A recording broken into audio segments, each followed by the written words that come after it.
આ સમુદ્રની વચ્ચે દેખાતી આ પથ્થરની લાંબી લાઈન શું ખરેખર ભગવાન શ્રી રામે બનાવી હતી કે પછી તેની પાછળ કોઈ વૈજ્ઞાનિક સત્ય છુપાયેલું છે?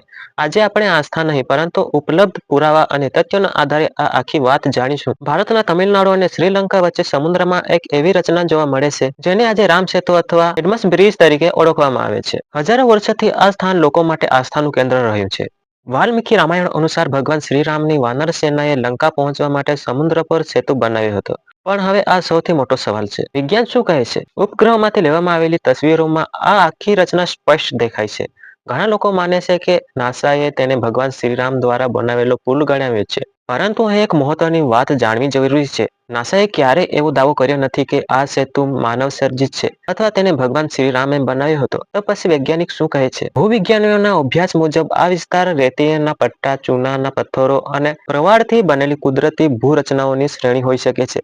જો કે તેની રચના કેવી રીતે અને કયા સમયગાળામાં થઈ તેના પર હજુ પણ સંશોધન ચાલુ છે. એટલે આજે બે બાબતો સાથે સાથે અસ્તિત્વમાં છે. એક છે કરોડો લોકોની આસ્થા અને બીજી છે વૈજ્ઞાનિક તપાસ. આસ્થા વિશ્વાસનો વિષય છે જ્યારે વિજ્ઞાન પુરાવાના આધારે જવાબ આપે છે.